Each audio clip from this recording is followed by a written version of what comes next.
On my wedding day, my mom got down on her knees and begged me to let my husband go to my sister. My brother urged me, "Can't you understand? Polly has depression. She can't handle stress." My dad slapped me right across the face. "Why are you crying? You're a born jinx, it should have been you who died back then. But it's okay, I will die." But when the news about my death really came, my brother's indifferent face looked panicked. "It's fake, it must be a lie." My dad clutched his heart in pain. How could this happen? She was so capable. My mom was utterly devastated, repeatedly saying sorry to me. But I was already gone. It was too late for everything. That Christmas, Mom made a whole table of food. The family sat around, the scene warm and lively. As the midnight bells rang, fireworks lit up outside. My family raised their glasses in celebration. Wishing my brother success at work. Wishing my dad prosperity in business. Wishing my mom health. Wishing my sister a smooth and happy marriage. Not a single blessing was related to me. No one remembered someone was missing from the family. Until Mom's phone rang. Urgently, impatiently. It was a call from me. She coldly hung up, irritated. And I lay in the cold earth, losing my last bit of hope. I died. I died on Christmas night when the family was reunited. My soul returned home. They finished dinner and gathered to watch the Spring Festival gala, discussing Polly's wedding. As they talked, tears welled up in Polly's eyes. I want to invite my sister to the wedding, but she might still be mad at me. What should I do? My dad snorted, "Don't worry about that. Even if we have to tie her up, we'll bring her." "Yes, it's just a man, why does she have to be so petty?" My brother couldn't understand. Mom sighed, looking very sad. "She always worries me. When I was pregnant with twins, the doctor said she survived by taking Polly's nutrients. How is she still not enough?" That sentence again. I've heard it countless times since I was born. It's the original sin I carried from birth. Every time it was mentioned, it made my parents and brother resent me. They automatically excluded me, looking at me like I was a murderer. Even though I was just a child. Under their scorn and hatred, I lived in fear, crying and helpless. I craved their love, but could only watch as they adopted another girl. They gave her the favoritism I never had. And demanded that I pay for my sins by giving her everything. Anything Polly wanted and I had to be given to her. From a pen or a doll, to scholarships and competition spots. Even my husband. Eric and I were graduate school classmates. We hit it off right away and fell in love. We should have been like most campus couples, in love, graduating and getting married smoothly. But during my third year, Polly also got into our school, becoming Eric's junior. She always had problems needing Eric's help, always turned to him when she was unhappy, without any reservations. She relied on him, admired him, her gaze filled with affection. As I watched them get closer, I sounded a warning. But they both denied it with unspoken agreement. Eric even proposed to me to show his loyalty. I longed for a home of my own, still had feelings for him after all these years, so I agreed. But on the wedding day, Polly showed up. With tearful eyes, she gave her blessings. "Mary, though I'm in despair from losing my love, I still wish you and Eric a long and happy life." I was a bit stunned. I didn't want to argue on my wedding day, just drank the toast to get it over with. But she suddenly sobbed and fainted. Our parents were heartbroken. "Mary, don't get married. Give Eric to Polly. She has depression. Without love, her condition will worsen." "What will happen then?" They persuaded me excitedly, just like before, without anyone standing on my side. Even though I was the actual victim. My eyes reddened. "If I had depression, would you have let me have my way?" My dad immediately got furious. "What do you mean? Are you mocking Polly? You're asking for trouble." He clenched his fist, and if there weren't others around, he would have hit me. Polly started crying again. She fainted but still cried with her eyes closed. Mom looked pained. "Mary, let your sister have Eric. I beg you. Then she knelt before me. I was shocked and tried to pull her up. But she wouldn't, just knelt there, torturing my heart. And at this moment, Eric also looked at me with guilty eyes. Mary, I don't want anything to happen to Polly. Let me take her away, I promise I'll come back. I knew him. Once he said that, he wouldn't come back. Tears fell from my eyes. What else could I do but watch them leave? I looked in the mirror. My reflection with delicate makeup, beautiful and pure in a wedding dress. I should have become a happy bride today. But right now, I was no different from a clown. A knock on the door. It was Eric. The family welcomed him warmly, bringing him in. He was here to discuss wedding details. He glanced around, curious. Mary isn't coming home for the holidays?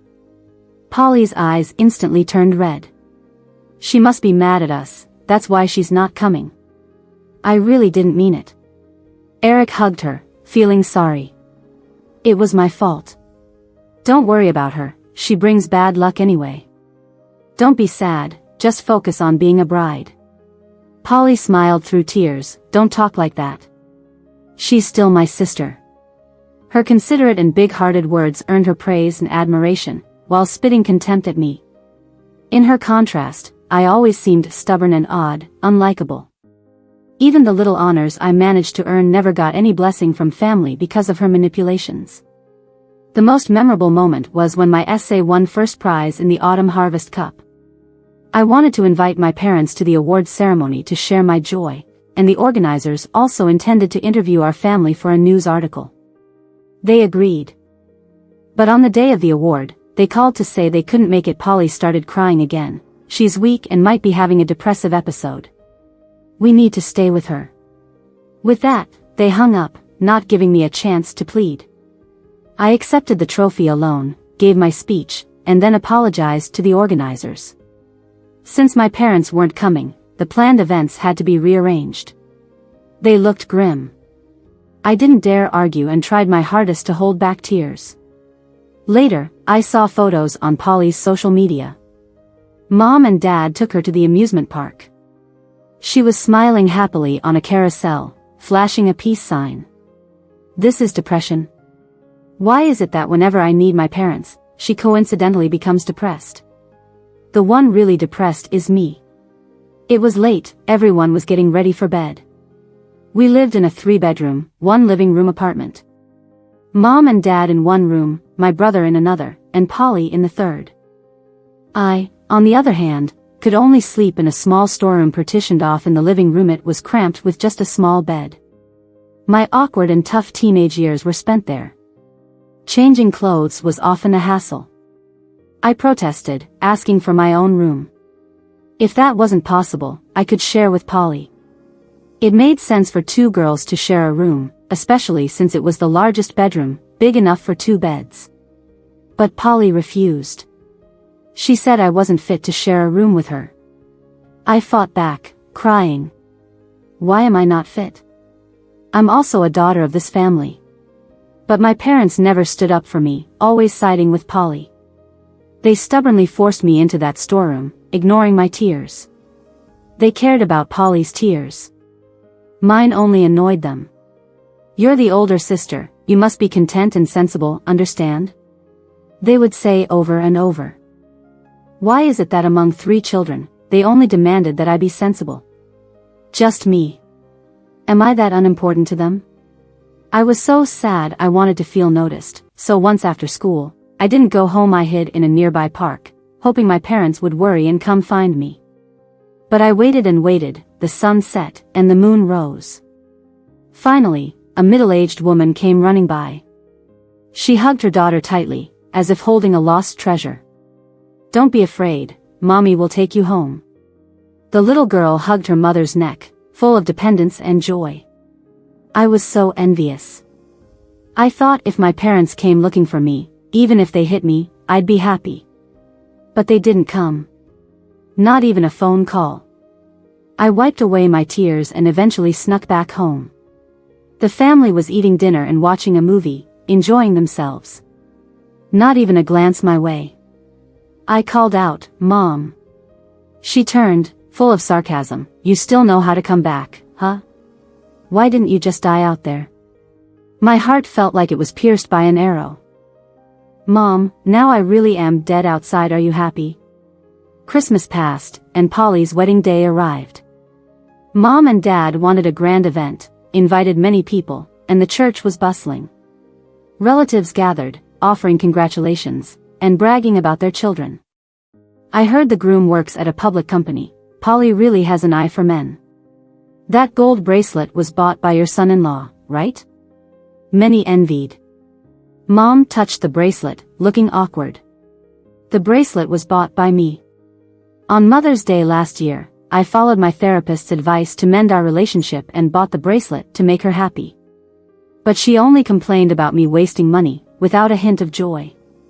A relative sighed, among our generation of kids, your eldest Mary is the most successful, a grad student, hardworking, and capable.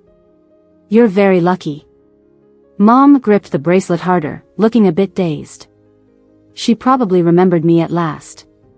Polly suddenly said sadly, Mary is indeed excellent, but she's never home. She didn't even come back for Christmas, let alone my wedding. She stopped, looking hurt. Mom's face darkened. She took off the bracelet and threw it into her bag. Don't mention that, ungrateful child. Today's about celebrating, everyone enjoy.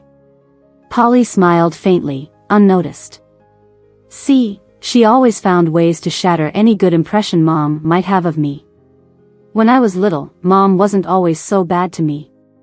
After all, I spent 10 months in her womb, connected by blood. I remember once during a birthday, Mom said she had a gift for me. I eagerly waited all day. Mom smiled and took out a little dress. How do you like it? A beautiful pink pleated dress. What little girl wouldn't love it? Polly had many, and I finally had my first.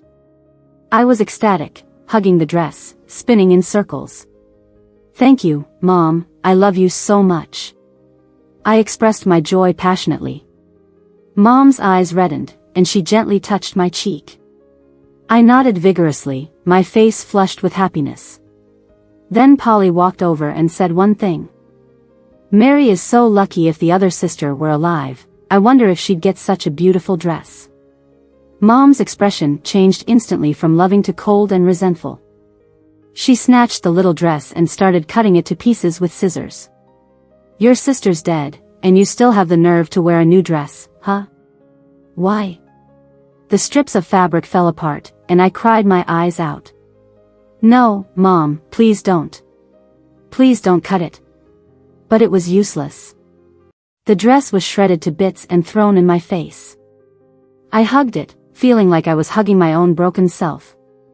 Polly walked up to me, smiling maliciously. With tears in my eyes, I asked her, why are you doing this to me? She just giggled, eating a lollipop, and said, because I don't like you. I don't want anyone else in the family to like you either. Dad, Mom, and our brother, none of their love is allowed to go to you. So, they never called me to join them when they went out.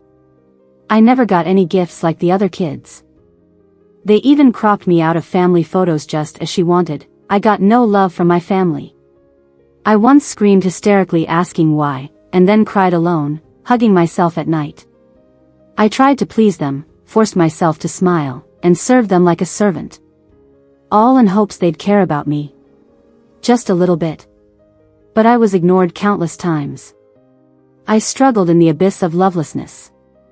I had no one to rely on. The wedding was over. Polly went with Eric to their new home.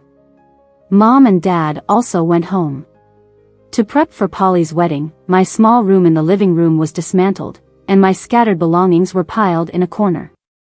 Mom was frustrated looking at it and finally called me back.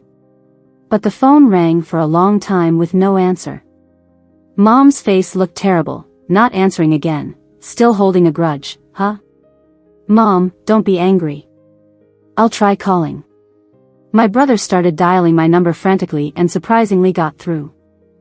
Mary, where the hell are you? Not coming home for the holidays to see Mom and Dad? Do you still consider yourself their daughter? If you don't come back, I'll throw all your junk out. Silence. Then after a while, a man's voice came through. She's with me. If you want her back, send me $10,000, otherwise don't call again. My brother was stunned, then hurriedly hung up. Of course. The kidnapper knew our family well. Mentioned spending money on me, and they'd want to hide as far away as possible. Mom anxiously asked, what happened? What did she say? My brother mumbled, nothing, just hung up. Mom's eyes reddened as she sat down, blaming me for being ungrateful and rebellious. She even said if my sister had lived, things would be better. Hearing that always hurt me. Even now, as a soul, it still feels painful. I was the unwanted child. From birth to growing up, it was like this. Even though I've been missing for so long, they don't care. They never thought about whether I was in danger. All they gave me was blame. Mom, do you know how terrifying that Christmas Eve was? I was pressed into the muddy ground, cold rain hitting my body, feeling so cold and scared, like falling into an icy pit full of thorns. I tried desperately to escape, but got cut and bled everywhere. I screamed, cried, struggled in utter fear and helplessness. I prayed to God, to Buddha, to you. Prayed for you to save me. Since the wedding incident, my relationship with the family worsened.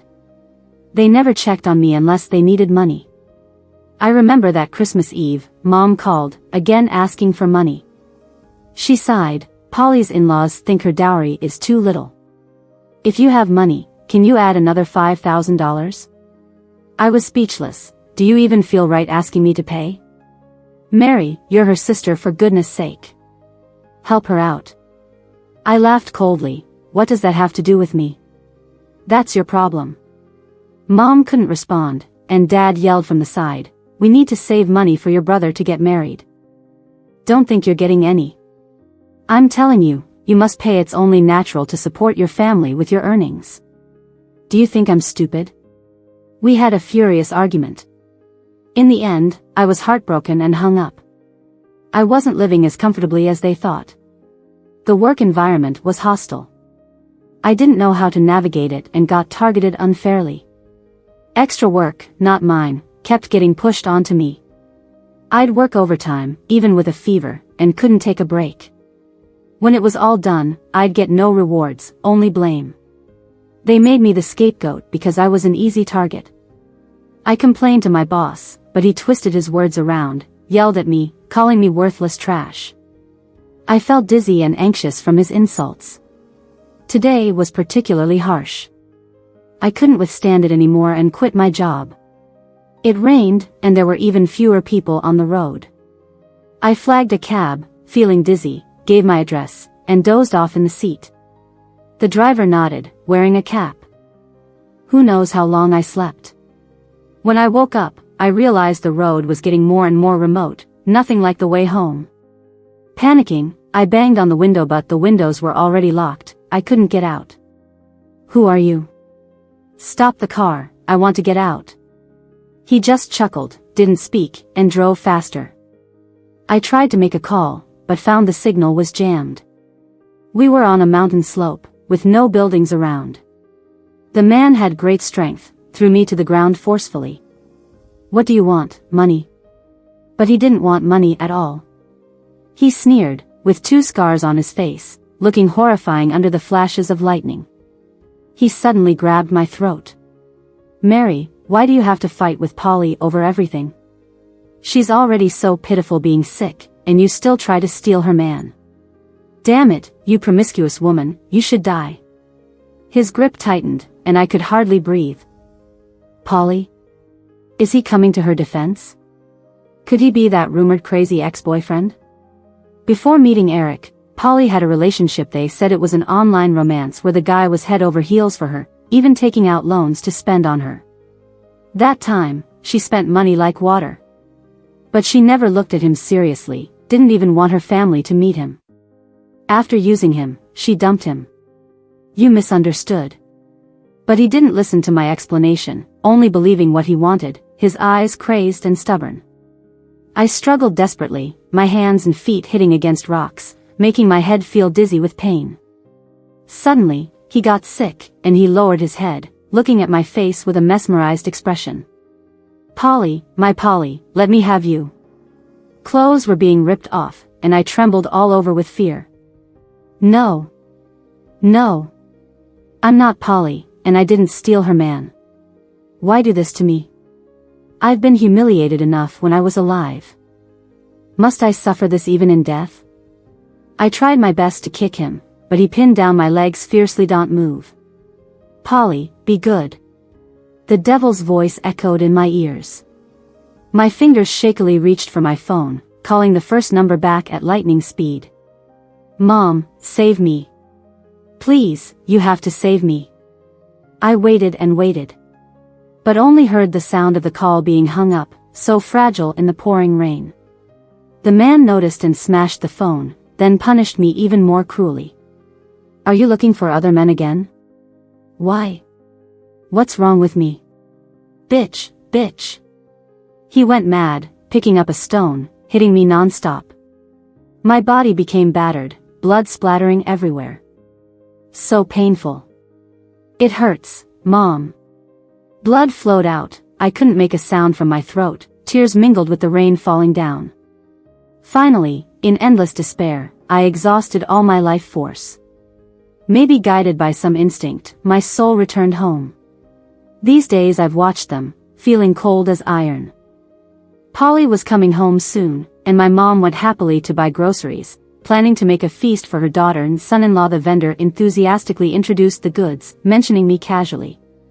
Your eldest daughter is really a good person. Last time I felt unwell on the road and almost fainted, she sent me to the hospital. I wanted to thank her but couldn't find her. Take your pick, no charge this time, take it as my gratitude. You're really lucky. If I had such a good kid, I'd laugh myself awake in my dreams. My mom's expression was stiff, not used to hearing compliments about me. She was better at handling praises from my brother and Polly. She's not that good, very rebellious in front of the family. The vendor smiled. Kids sometimes throw tantrums as a way of showing affection. We adults should be more understanding. My mom was stunned, her face slightly pale. She had never treated me as a child, nor had she been understanding towards me. Just then, the phone rang. It was the police. She finally knew I was dead.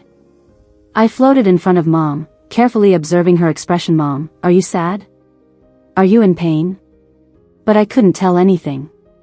Her expression was calm, silently returning home after finishing her shopping. I laughed at myself. Sure enough, I shouldn't have had any expectations. Mom, you really don't love me at all. I hate you. The family gathered, sitting in silence. Only Mom was busy all over, cleaning up here and there, unable to stop. Until a bowl broke, the loud noise echoing in the quiet space. She stared at her bleeding fingers, dazed. My dad got angry. Enough, stop dawdling, let's go to the station to bring her body back. Dad, why so harsh? Mom didn't do it on purpose. Polly cooed, walking over to comfort Mom. This happened so suddenly.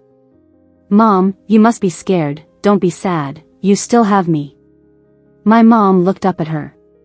Her little daughter's makeup was exquisite, vibrant. Completely unlike me, always barefaced, cool and aloof. Her eyes flickered but, for the first time, didn't respond to her beloved daughter's words. In the past, she would have praised her with deep gratitude. Polly bit her lip unwillingly, retracting her outstretched hand. The next morning, they all went to the police station. The police offered some empathetic words, then took them to see the body. The killer dumped the body in the lake.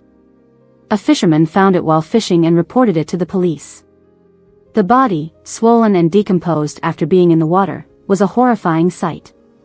Polly immediately turned her face away, covering her mouth, almost puking. My brother and dad gasped, turning their backs quickly, unable to look.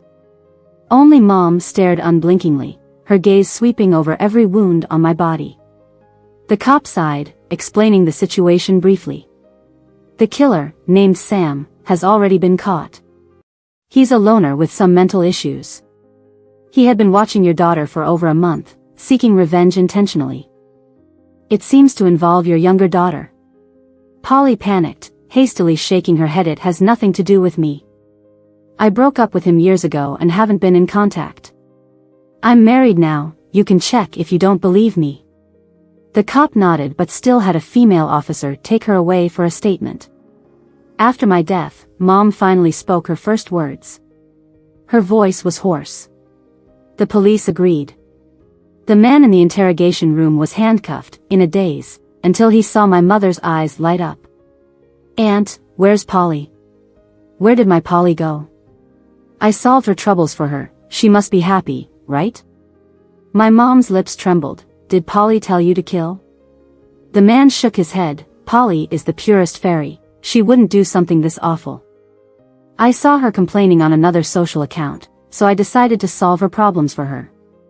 Her sister was really troublesome, it was difficult to kill her, she even tried to call for help before she died. It seemed like she was calling Aunt. Why didn't you answer? She was crying and calling for her mom, and my mom's eyes widened as she stared straight at him. The police quickly had the culprit taken away to stop his raving. My mom turned her stiff head to look at him, even the police were taken aback. What's the matter? She shook her head and said nothing. I was ignored.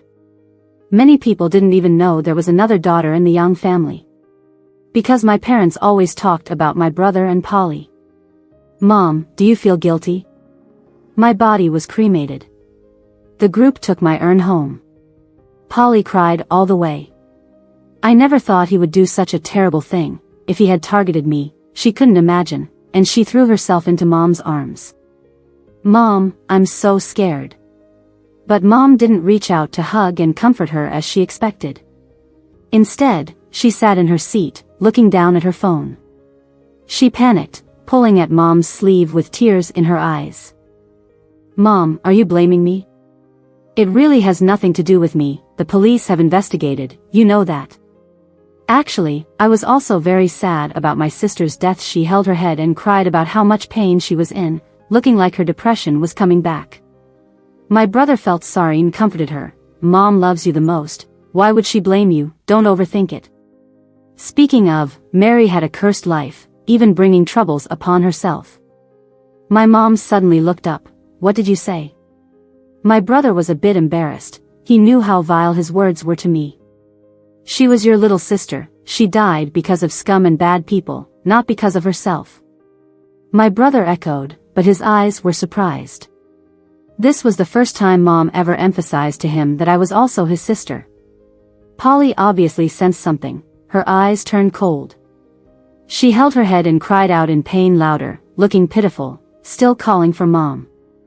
But Mom remained silent. Dad was furious. Your daughter is calling you, are you deaf?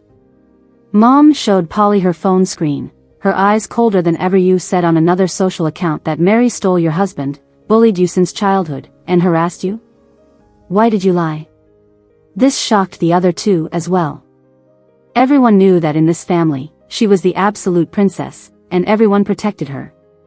Only she ever bullied me. When did I ever get to bully her? Polly turned pale and restless.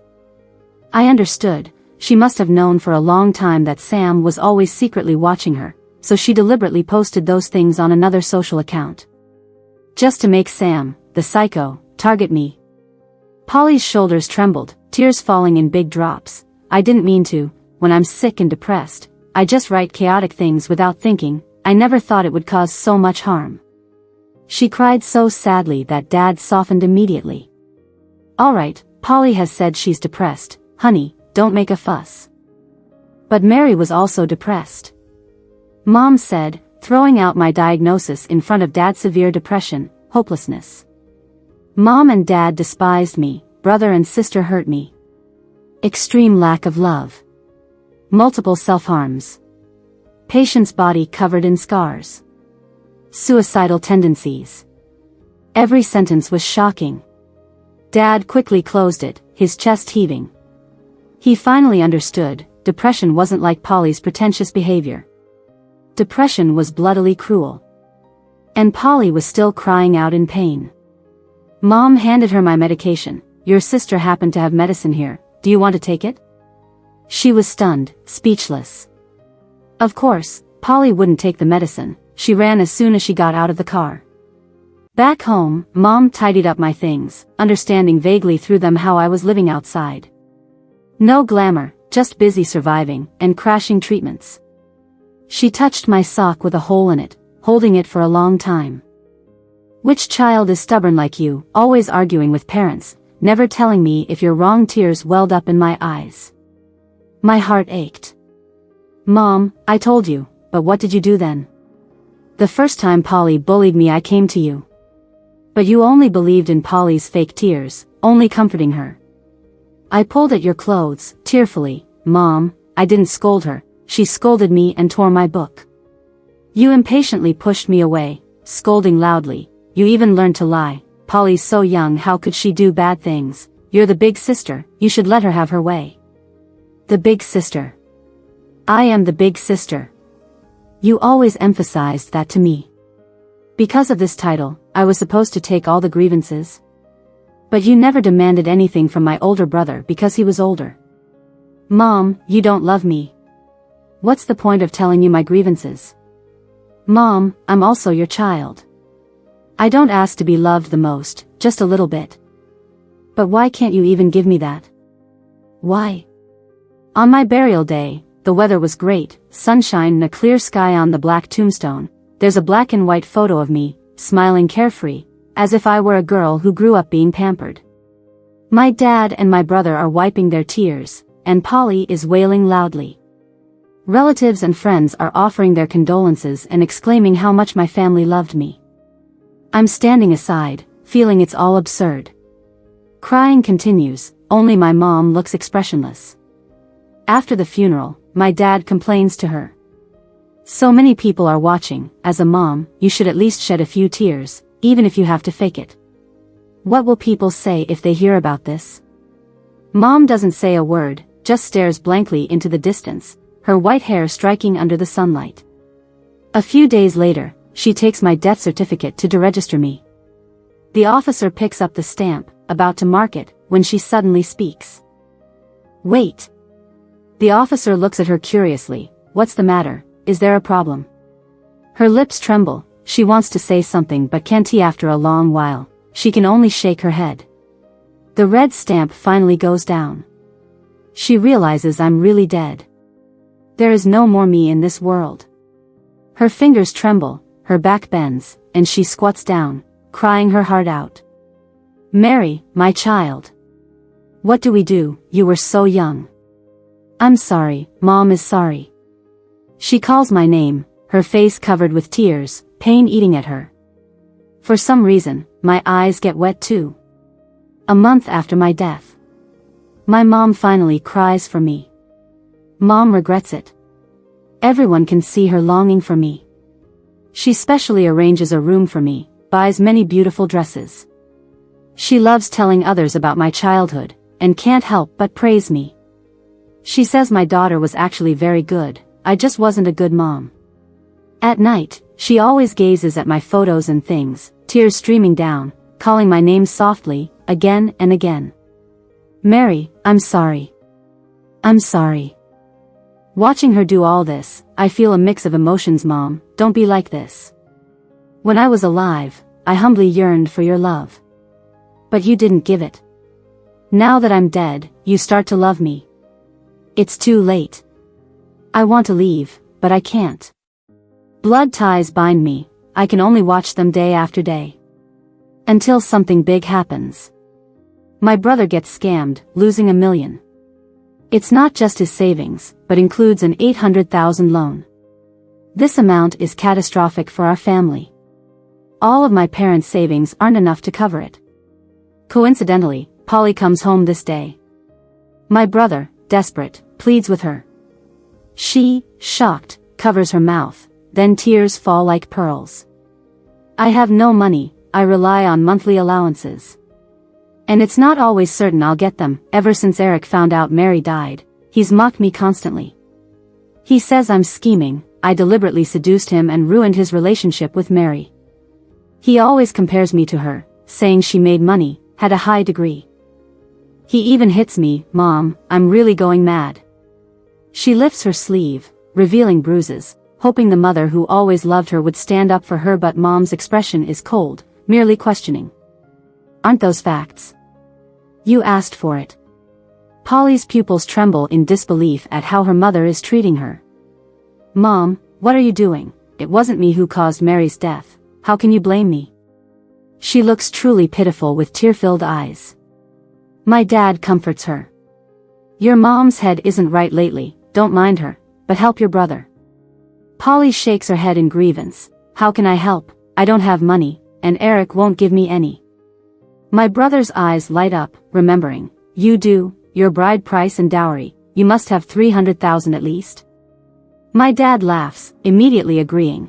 That's right, 300,000 into the pot, and later repayments will be easier. Polly, lend your brother the money. Polly stands frozen, sweat beads forming on her forehead. I need money to buy a house, it's already arranged. Nonsense, I talked to Eric, you have no plans to buy a house. The money just went into your account. My brother grows more agitated. Admit it, you just don't want to lend, right? Polly, exposed, flies into a rage out of shame. So what if I don't want to lend? It's my money. My dad is shocked at her hysteria. Polly, how can you be so selfish? We're family, your brother always cared for you. Family? Polly points at herself, laughing. Don't kid yourself, I've always known I'm not really one of you. Mary is your family. You sucked her dry, now you want to suck me dry, fat chance. She yells with a twisted face, terrifying. My dad stares at her in disbelief, as if seeing her true self for the first time. We've never mistreated you, we've treated you better than our own child. Polly scoffs, so that's why Mary was disposable, dealing with parents like you. My parents' faces go pale instantly. My brother slaps her. You ungrateful wretch, how dare you mention Mary? You're not worthy, and neither are you. Don't forget how you bullied her, cut her hair, tore her work, cheated her out of money, refused to pay when she was kidnapped. Now that she's dead, you pretend to be a good brother. My brother's raised hand slowly falls. He staggers, pale. Those memories flash before his eyes. I didn't mean it, I liked her a lot when she was born, I even held her.